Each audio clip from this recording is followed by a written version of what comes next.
শুভ সকাল বন্ধুরা। আজ লক্ষ্মী পুজো আমরা সবাই জানি, তাই আমার সমস্ত বন্ধুদের জানাই লক্ষ্মী পুজো উপলক্ষে প্রীতি, শুভেচ্ছা আর অভিনন্দন। আশা করি তোমরা সবাই ভালো আছো, ভালো থাকো, সুস্থ থাকো।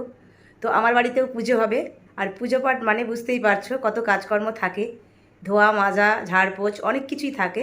তো আজকে সেই সব কাজ আমারও আছে, আর সমস্ত কাজ আমি নিজে হাতে করি। তাই সকাল সকাল উঠে পড়লাম, এখন বাজে 5:30। তো এখনই আমি ব্লগটা শুরু করে দিলাম, সঙ্গে থাকো। প্রথমে আমি ঘুম থেকে উঠে বিছানাপত্র সব গুছিয়ে নিলাম। তারপর বাইরে গিয়ে পর্দাটা সরিয়ে দেখলাম সকালটা বেশ মিষ্টিই লাগছে, আজকের আবহাওয়া মনে হচ্ছে ভালো হবে। তারপর আমি ওপর থেকে নিচ অবধি পুরো বাড়িটাকে ভালো করে ঝাঁটিয়ে দিলাম এবং বাইরের উঠোন সমস্ত কিছু ভালো করে ঝাড়পোছ করলাম। তারপর দেখো বাসন কোসন যা ছিল সব ধুয়ে মেজে নিয়ে এলাম। তারপর তোমাদের দাদাভাই বলল চা খাবো, আর আমরা লিকার চা পছন্দ করি। তাই আমি প্রথমে একটু আদা দিয়ে জলটাকে ফুটিয়ে নিলাম, তারপরে ওর মধ্যে লবঙ্গ আর গোলমরিচের গুঁড়ো দিয়ে চায়ের পাতা দিয়ে হালকা করে একটা লিকার চা বানিয়ে ফেললাম। তো সকালবেলায় লিকার চাটা আমরা ব্যালকনিতে বসে দুজনে একসাথেই খাই। এই যে লক্ষ্মী পুজো বাজারটা করে আনবে, টাকা আর ব্যাগ। মনে থাকবে তো কী কী নেবে? দুটো লক্ষ্মী নেবে, দুটো গণেশ নেবে, একটা ঘট নেবে, আর ধান শীষ নেবে, আর ফলমূল নেবে। আরে দাঁড়াও দাঁড়াও, ভুলে গেছিলাম, দুটো গোটা পান, গোটা সুপারি আর আবাটা নিয়ে আসবে, ঠিক আছে? ওকে বাজারে পাঠিয়ে দিয়ে দেখো আমি উপর থেকে নিচ অবধি পুরো বাড়িটাকে ভালো করে মুছে নিচ্ছি। এমনিতেই পুজো পাঠ মোছামুছির ব্যাপার একটা আছেই, তাছাড়াও এমনিতে আমি ঘরদোয়ার পরিষ্কার রাখতে পছন্দ করি, এটা আমার নেশা আছে। সবসময় খাট ঠিকঠাক থাকবে, ঘরদোয়ার বেশ মোছা চকচক করবে, এটাই আমার ভালো লাগে। তো যাই হোক, আজকেও সারা বাড়িটা মুছে নিলাম।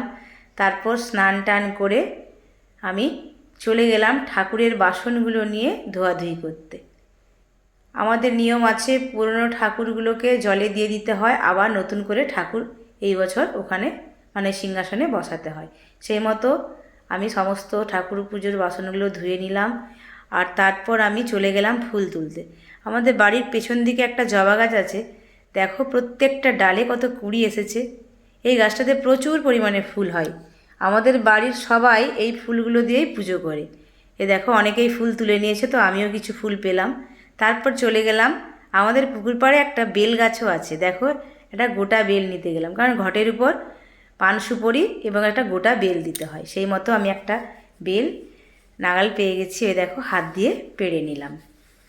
তারপর দূর্বা তুলে নিলাম এবং আরও অন্যান্য আমার বাগানে যে সমস্ত ফুলগুলো ছিল, দোপাটি, নয়নতারা, তুলসী পাতা, এগুলো সমস্ত কিছু আমি ঝুড়ির মধ্যে তুলে নিলাম। তারপর এদিকে দেখো আমার মেয়ে ঠাকুরের জায়গাটাতে মানে ঠাকুরের যে আসনটা সেখানে সুন্দর করে একটা আলপনা দিয়ে দিচ্ছে। তাছাড়াও বাড়ির চৌকাটে চৌকাটেও খুব সুন্দর করে আলপনা দিয়েছিল। মানে আমার বাড়ির লক্ষ্মী হচ্ছে আমার গৃহলক্ষ্মীর আসনটাকে সুন্দর করে সাজিয়ে দিচ্ছে, দেখো তোমরা। তারপর আমি গঙ্গা জল দিয়ে নতুন ঠাকুরগুলোকে ভালো করে ধুয়ে নিলাম। তারপর একটু মধু নিয়ে ওই ঠাকুরগুলোর উপর ভালো করে বুলিয়ে দিলাম। মানে আমাদের নিয়ম আছে নতুন ঠাকুরগুলোকে গঙ্গা জল দিয়ে স্নান করাতে হবে, তারপর ঘি, মধু এবং আওয়াটা ভালো করে মাখিয়ে দিতে হবে ঠাকুরের ওপরে এবং ঘটের উপরে। আর একটা কথা বলি, আমি দুটো ঠাকুর নিয়েছিলাম, কারণ আমার দোকানে একটা ঠাকুর রাখা হয় আর এক জোড়া ঠাকুর আমি ঘরের মধ্যে রাখি, তাই তোমাদের দাদাভাইকে দুটো লক্ষ্মী দুটো গণেশ আনতে বলেছিলাম।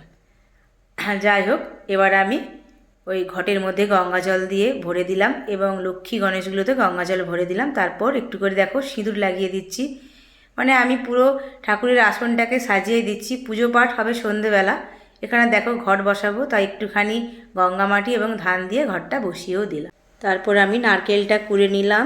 সমস্ত পুজোর আয়োজন সেরে আমি চলে এলাম রান্নাঘরে। তো আজকে বিশেষ কিছু রান্না করতে পারিনি, আজ তো নিরামিষ, তাই মুগের ডাল, আলু পোস্ত, আলু সেদ্ধ আর আলু ভাজা। তোমাদের দাদাভাই খেয়ে ডিউটি যাবে, তাই তাড়াতাড়ি রান্নাটা করে ফেলাম এবং ছেলেমেয়েরাও খাবে। তারপর বিকেলের দিকে আবার স্নান টান সেরে ঠাকুরের জন্য দেখো প্রসাদ বানাচ্ছি। লুচি বানালাম, এটা হচ্ছে সুজি বানাচ্ছি, তারপর নারকেল নাড়ু, মোটামুটি ঠাকুরের ভোগের জন্য যা যা লাগবে সেগুলো আমি চেষ্টা করেছি করার। এ দেখো এই সমস্ত কিছু বানিয়েছি। তো ফলটা এখনও কাটিনি, তারপর সন্ধে হলেই পুজোতে বসবো, তাই ফলটা এখনও কাটিনি। সন্ধে হতেই আমি স্নান সেরে চলে এলাম এবং তারপর দেখো আলতা পরে নিচ্ছি। আজকে লক্ষ্মী পুজো, তাই আলতা পরে নিলাম। তারপর দেখো আমি রেডি হয়ে গেছি এবং একটু সিঁদুর পরেও নিচ্ছি, সেটা তোমরা দেখতেই পাচ্ছ। পুজো পাঠের ব্যাপার, বুঝতেই তো পারছো। তারপর আমি চলে গেলাম ঠাকুর ঘরে। প্রথমে গিয়ে আমি মালাটা তৈরি করে নিলাম, কারণ সকালের দিকে আমার সময় হয়নি মালাটা তৈরি করার, তাই মালাটা তৈরি করে নিলাম। তারপর ফলমূলগুলো কেটে নিলাম এবং পুজোতে বসে গেলাম। প্রথমে আমি চন্দনটা গুটে নিচ্ছি দেখো। তারপর আমের পল্লবের উপর সিঁদুরের টিপ দিচ্ছি। আমের পল্লবের উপর সিঁদুরের টিপ দিয়ে মা লক্ষ্মীর ঘটে আমি দিলাম।